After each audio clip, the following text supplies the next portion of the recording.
Bollywood silver screen presenting the last samurai. ये कहानी है यूएस आर्मी के एक कैप्टन की जिसका नाम है नेथन एल्ग्रेन। नेथन एल्ग्रेन ने अपनी जिंदगी में कई लड़ाइयां लड़ी, लेकिन लड़ाई में कोई भी हारे या कोई भी जीते, मरते इंसान ही है। और हर एक लड़ाई के बाद इंसान के पास सिर्फ एक ही चीज बचता है और वो होता है पछतावा। और एल्ग्रेन को भी अपनी जिंदगी में पछतावा है क्योंकि उसने मासूम लोगों को, बच्चों को मरते हुए देखा है और इसीलिए उसने अपने आप को शराब में डुबा लिया है। अब वो यूएस आर्मी के लिए काम नहीं करता, लेकिन फिर भी यूएस आर्मी के बड़े अधिकारी जानते हैं कि नेथन अपने काम में बहुत ही अच्छा है। इसीलिए उसका पुराना जो कर्नल होता है वो उसे अपने पास बुलाता है और वो उसे एक जापानीज इंडस्ट्रियलिस्ट और पॉलिटिशियन से मिलवाता है जिसका नाम ओमुरा होता है।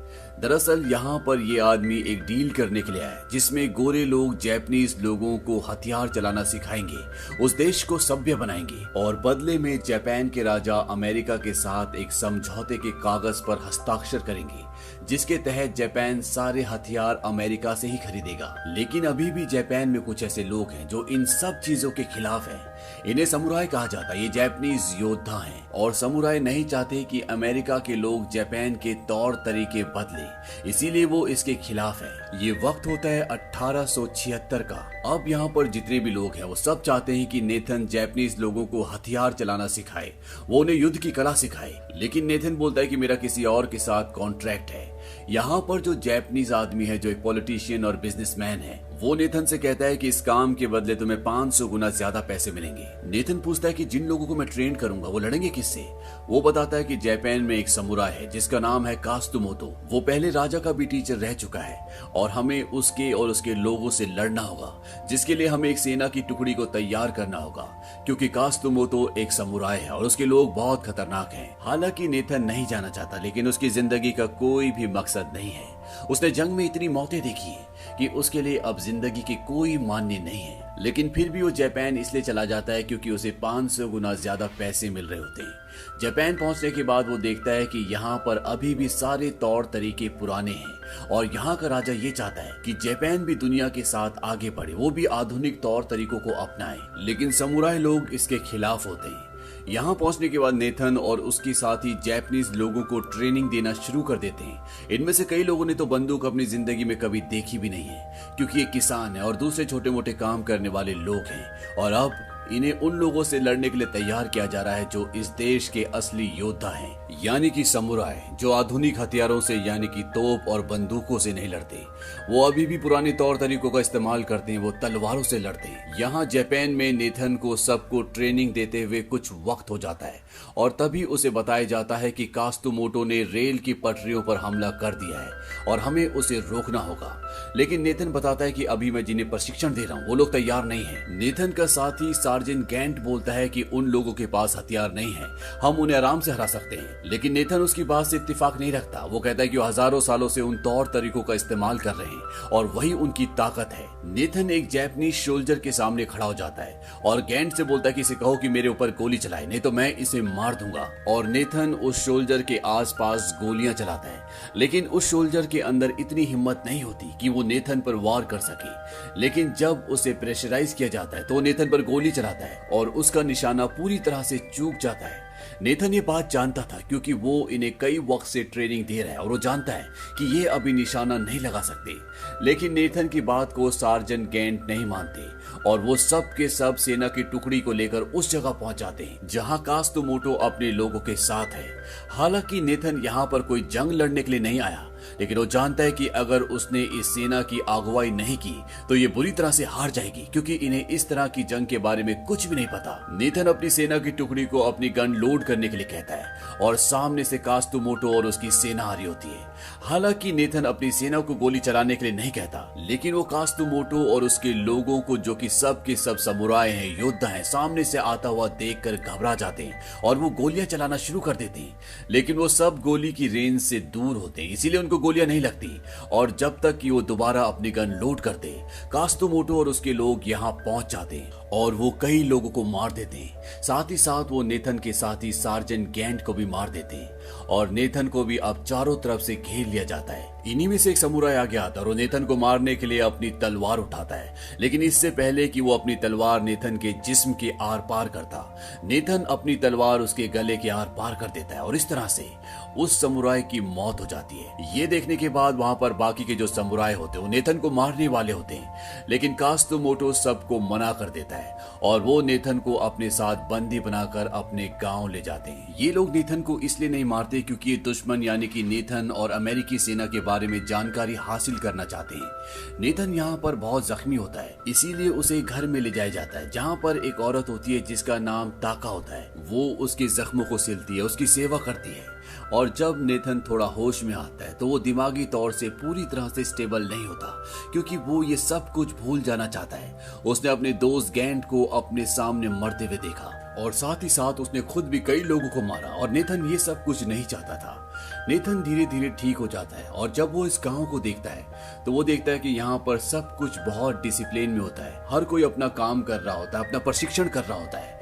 नेथन को इसके बाद कात्सुमोटो अपने पास बुलाता है और नेथन कात्सुमोटो के पास जाता है। कात्सुमोटो नेथन से बोलता है कि मैं अपने दुश्मन के बारे में जानना चाहता हूँ, लेकिन नेथन उसे कुछ भी नहीं बताता। नेथन कात्सुमोटो से बोलता है कि वो आदमी कौन था जो मुझे मारने वाला था और मैंने उसको मार दिया। कात्सुमोटो कहता है कि वो मेरी बहन का पति था। नेथन कात्सुमोटो से पूछता है कि वो औरत कौन है जो मेरी देखभाल करती है, मेरी सेवा करती है। कात्सुमोटो कहता है कि वो मेरी बहन है, यानी कि नेथन ने जिस आदमी को, जिस समुराई को मारा था वो उसी औरत का पति है जो उसकी सेवा करती है, उसकी देखभाल करती है, जिसका नाम तका है। नेथन कहता है कि मैंने उसके पति को मारा। कात्सुमोटो कहता है कि वो एक इज्जत की मौत मारा। दरअसल जब भी कोई समुराई युद्ध में मारा जाता है तो उसे इज्जत की नजरों से देखा जाता है, उसके लिए शोक प्रकट नहीं किया जाता। फिर भी नेथन इस बात से बहुत हैरान और दुखी भी होता है कि कैसे एक औरत के पति को मारने के बाद भी वो उसकी इतनी सेवा कर सकती है।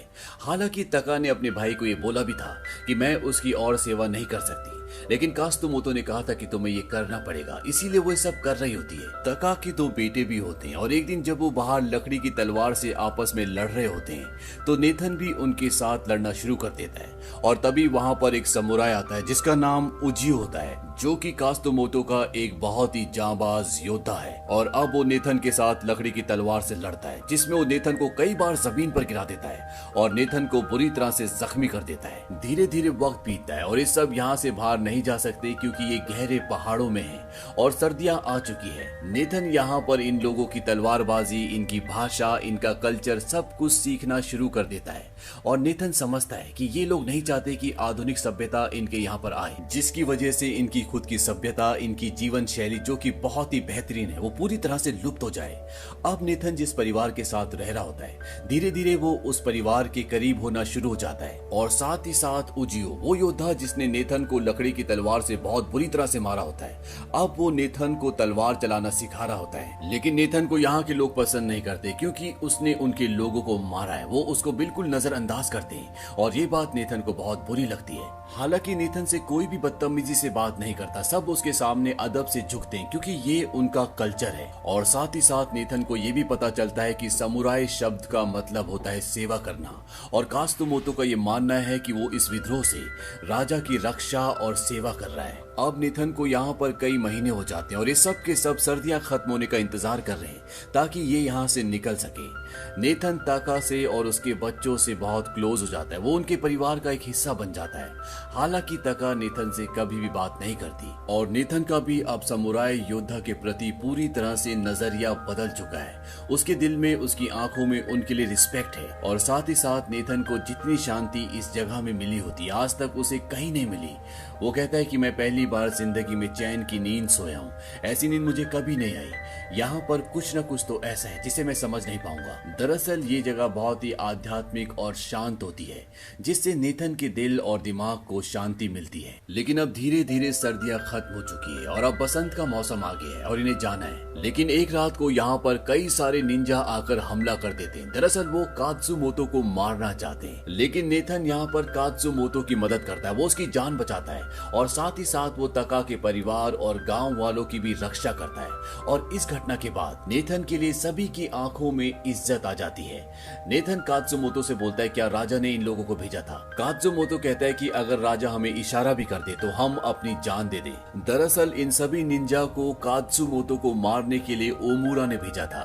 ओमुरा वही आदमी है जो अमेरिका से नेथन को यहाँ पर लेकर आए, जो कि एक बिजनेसमैन और पॉलिटिशियन है और राजा के बहुत करीब है। कात्सुमोटो कहता है कि कल ही हम राजा से मिलने के लिए टोक्यो निकलेंगे। राजा ने हमें टोक्यो पहुंचने का एक सेफ रास्ता बता दिया है और अगले दिन ये सब के सब टोक्यो के लिए निकल पड़ते हैं। हालांकि तकाको और उसके बच्चों को नेथन के जाने का बहुत दुख होता है, क्योंकि ये सब एक दूसरे के बहुत करीब आ चुके हैं और अंदर ही अंदर नेथन और तका एक दूसरे को पसंद भी करना शुरू कर देते हैं। नेथन यहाँ से चला जाता है और ये सब के सब टोक्यो पहुंच जाते हैं और जब भी टोक्यो की गलियों में पहुंचते हैं तो कात्सुमोटो को देखकर वहां पर सभी लोग अपना सर झुका लेते हैं। इसके बाद ये लोग नेथन को सम्मान के साथ उसकी गन वापस करके छोड़ देते हैं और कात्सुमोटो राजा के पास जाता है। दरअसल कात्सुमोटो राजा का गुरु भी रह चुका होता है, वो उसका सेवक है। उसकी जान बचाने के लिए वो अपनी जान तक दे सकता है। राजा उसे कहता है कि मैं एक मॉडर्न जापान चाहता हूँ जिसमें सब कुछ आधुनिक हो। कात्सुमोटो राजा को कहते हैं कि आपको प्रजा के हित के बारे में सोचना चाहिए। राजा कात्सुमोटो से कहते हैं कि तुम भी बताओ कि मुझे क्या करना चाहिए। कात्सुमोटो कहता है कि राजा आप हैं, ये आपको फैसला करना होगा। वहीं दूसरी तरफ ये दिखाया जाता है कि नेथन देखता है कि यहाँ पर बहुत सारी तोपें आ चुके हैं, बहुत सारे हथियार आ चुके हैं और एक साल के अंदर अंदर यहाँ पर जितने भी सिपाही होते हैं वो लगभग पूरी तरह से तैयार हो चुके होते हैं, जो एक साल पहले नहीं थे। इसके बाद नेथन को ओमुरा अपने पास बुलाता है। ये वही आदमी है जिसने कात्सुमोटो को मारने के लिए निंजा की सेना भेजी थी और वो नेथन को कहता है कि तुमने सही कहा था, एक साल पहले हमारी सेना तैयार नहीं थी लेकिन अब हमारी सेना तैयार है। हम कभी भी हमला करके कात्सुमोटो को पूरी तरह से निस्तो नाबूद कर सकते हैं। आज एक बैठक होने वाली है, या तो उस बैठक में फैसला हो जाएगा, नहीं तो हम कात्सुमोटो और उसके आदमियों को पूरी तरह से खत्म कर देंगे। अब बैठक का टाइम आता है जहां पर राजा और बहुत सारे अमेरिकी लोग बैठे होते हैं। वहां पर कात्सुमोटो भी आता है और कात्सुमोटो को उसकी तलवार रखने के लिए बोला जाता है। वो कहते हैं कि तुम यहाँ पर तलवार लेकर नहीं आ सकते। कात्सुमोटो कहता है कि मेरी तलवार ने इस जगह की कई सालों तक रक्षा की है। ओम्यूरो कहता है कि अब हमें तुम्हारी तलवार की जरूरत नहीं है, यहाँ पर कानून चलते हैं। कात्सुमोटो कहता है कि ये तलवार राजा की रक्षा के लिए, अगर राजा कहेंगे तो मैं इसे उतार दूंगा। दरअसल जापान को बदलने के लिए, आधुनिक बनाने के लिए यहाँ पर सब कुछ धीरे धीरे बदला जा रहा होता है, जैसे कि हथियार, लड़ने का तरीका, कानून, रेलगाड़ियां यहाँ पर लाई जा रही होती है। सब कुछ आधुनिक किया जा रहा होता है, जो कि समुराई लोग नहीं चाहते। अब यहाँ पर राजा कुछ भी नहीं कहते, इसीलिए कात्सुमोटो को गिरफ्तार कर लिया जाता है। वहीं नेथन अब वापस यूएस जाने की तैयारी कर रहा होता है और जो आदमी उसे पैसे देने आता है, जो कि उसकी फीस है, वो आदमी उसे बताता है कि कात्सुमोटो को गिरफ्तार कर लिया गया है और आज रात को ओम्यूरा उसे मार देगा। उसके बाद बचे हुए समुराई को मारना ज्यादा मुश्किल नहीं होगा। दरअसल ओम्यूरा ये चाहता था कि नेथन आर्मी को लीड करे, लेकिन उसने इस काम के लिए मना कर दिया क्योंकि उसके दिल में समुराई समाज के लिए इज्जत है। और अब जब नेथन को ये पता चल चुका है कि कात्सुमोटो को ओम्यूरा ने गिरफ्तार कर लिया है तो वो किसी भी हालत में उसे बचाना चाहता है। वहीं कात्सुमोटो के सामने एक चाकू रखा जाता है ताकि वो सिपियुकु रिवाज से अपनी जान दे दे। ये एक तरह का सम्मान होता है जो योद्धा अपनी जान देकर खुद को देता है और कात्सुमोटो ऐसा करने भी वाला होता है क्योंकि वो जानता है कि राजा अब उसकी बात नहीं सुनेगा। राजा को उसकी सेवाओं की जरूरत नहीं है क्योंकि वो ओम्यूरा की हाथों की कठपुतली बन चुका है। उसने राजा का ब्रेन वॉश कर दिया है। लेकिन इससे पहले कि कात्सुमोटो अपनी जान दे दे, नेथन वहां पर बाकी समुराई योद्धाओं के साथ पहुंच जाता है और वो वहां से कात्सुमोटो को निकाल लेता है। लेकिन यहाँ पर बहुत सारे यूएस के सैनिक होते हैं जो इन पर लगातार गोलियां चलाते हैं और इसी फायरिंग के दौरान कात्सुमोटो का बेटा नोबुटाडा बुरी तरह से जख्मी हो जाता है और वो इन सब को बचाने के लिए अपनी जान सेक्रीफाइस कर देता है ताकि ये सब के सब भाग जाए। और होता भी यही है, वो अपनी जान देकर इन सब को बचा लेता है और एक बार फिर से ये सब के सब वापस उसी गांव में आ जाते हैं। कात्सुमोटो उदास और परेशान होता है। वो कहता है मैं राजा को अपना नजरिया नहीं समझा पाया। हमारे पूर्वजों ने 900 सालों तक हमारे लोगों की रक्षा की और अब समुराई रीति रिवाजों की किसी को कोई जरूरत नहीं है। इसीलिए कात्सुमोटो अपनी जान देकर अपने आप को सम्मान देना चाहता है। वो एक योद्धा की मौत मरना चाहता है। नेथन कहता है कि अगर मारना ही है तो उन लोगों को मारो, हम आखिरी दम तक लड़ेंगे और राजा तक अपनी आवाज को पहुंचाएंगे। नेथन की इस बात से कात्सुमोटो कन्विंस्ड हो जाता है और ये सब के सब जंग की तैयारी करना शुरू कर देते हैं। वहीं दूसरी तरफ ओमिउरा अपनी पूरी सेना को कात्सुमोटो के गांव की तरफ भेजता है। इनके पास तोपें हैं, बंदूकें हैं, जिनका सामना करना समुराई योद्धाओं के लिए इतना आसान नहीं होगा। अगले दिन ये सब के सब जंग पर जाने की तैयारी करते हैं। ताका का बेटा नेथन के जंग पर जाने से बहुत दुखी होता है, क्योंकि उसे डर होता है कि कहीं उसके बाबा की तरह नेथन भी जंग पर जाकर कभी भी वापस ना आए। ताका नेथन को उसके पति की ड्रेस पहनाती, जो कि एक समुराई की ड्रेस है, और जंग पर जाने से पहले ये दोनों एक दूसरे के गले मिलते हैं। अब ये सारी सेना उस जगह पहुंच जाती है जहां पर ओमुरा की सेना है, यानी कि राजा के लोग हैं, जो कि हजारों की तादाद में। उनके पास तोपें हैं, बंदूकें हैं, और ये मात्र 500 समुराई हैं जिनके पास तलवार और घोड़े के अलावा कुछ भी नहीं है। नेथन कहता है कि उनका ओवर कॉन्फिडेंस उन्हें मार डालेगा, और नेथन एक रणनीति बनाता है, और जिस रणनीति के तहत वो उनकी बहुत बड़ी सेना की टुकड़ी को मार देता है। साथ ही साथ बहुत सारे समुराई भी मर जाते हैं। नेथन कहता है कि अब सेना की 2 और बड़ी टुकड़ी आएंगी और हम उन्हें किसी भी हालत में नहीं रोक सकते। कात्सुमोटो नेथन को कहता है कि तुम्हें यहाँ पे रुकने की जरूरत नहीं है, तुम वापस चले जाओ। नेथन कहता है कि मुझे कई सालों पहले ही मर जाना चाहिए था। और इसके बाद ये सब जानते हुए कि ये अब नहीं बचने वाले, ये उनकी तरफ बढ़ना शुरू कर देते हैं, और वो दूर से ही इन पर गोलियां चलाना शुरू कर देते हैं, जिसकी वजह से ये उन तक पहुंच ही नहीं पाते और सब के सब जख्मी हो जाते हैं। कात्सुमोटो और नेथन जमीन पर गिर जाते हैं, और कात्सुमोटो अपनी तलवार उठा लेते हैं, क्योंकि वो अपनी जान लेना चाहते हैं। समुराई समाज में ये एक रिवाज है, और इस तरह से जान लेना किसी भी समुराई के लिए एक इज्जत की बात है। नेथन उनको रोकना चाहता है, लेकिन कात्सुमोटो कहते हैं कि तुमने अपनी खोई हुई इज्जत पा ली है, और अब मैं इज्जत से मरना चाहता हूँ। और इसके बाद कात्सुमोटो अपनी जान दे देते हैं, और वहां पर जितने भी लोग होते हैं जो कुछ देर पहले इन सब पर गोलियां चला रहे होते हैं, वो सब के सब घुटनों के बल बैठकर अपना सर झुका लेते हैं। और इस तरह से कात्सुमोटो को वो सम्मान मिलता है जो हर एक वीर समुराई को दिया जाता है। अब अगले दिन नेथन उस जगह पहुंच जाता है जहां पर राजा की यूएस के उन लोगों से मीटिंग चल रही है, जहां पर उन्हें आज उस पेपर पर साइन करना है, जिसके मुताबिक जापान आज के बाद सारे हथियार यूएस से खरीदेगा। नेथन वहां पर राजा को कात्सुमोटो की वो तलवार देता है जिससे उसने अपनी जान दी थी, और वो राजा को कहता है कि कात्सुमोटो ये चाहते थे कि ये तलवार हमेशा आपके साथ रहे, और उन्हें अपनी आखिरी सांसों में भी उम्मीद थी कि इस तलवार के जरिए आप अपने उन पूर्वजों को याद करेंगे जो इस तलवार के साए में जिए, और इसी तलवार के लिए उन्होंने अपनी जान दे दी। और ये सब बातें सुनने के बाद राजा को यह एहसास होता है कि जापान को मॉडर्नाइज होना चाहिए, लेकिन उसे अपने कल्चर को, अपने इतिहास को कभी भी नहीं भूलना चाहिए। इसीलिए वो इस डील पर साइन करने से मना कर देते हैं। हालांकि ओमिउरा उन्हें प्रोटेस्ट करने की भी कोशिश करता है, लेकिन राजा उसे बोलते हैं कि अगर तुमने ऐसा करने की भी सोची तो मैं तुम्हारी सारी संपत्ति को जनता में बांट दूंगा। ओमिउरा कहता है ये मेरी बेइज्जती है। राजा उसे तलवार देते हैं, कहते हैं कि अगर तुम अपनी बेइज्जती नहीं सह सकते तो इस तलवार से अपनी जान दे दीजिए। इस बात से ओमिउरा पूरी तरह से घबरा जाता है और कुछ नहीं बोल पाता। राजा नेथन से पूछते हैं कि वो किस तरह से मरे थे।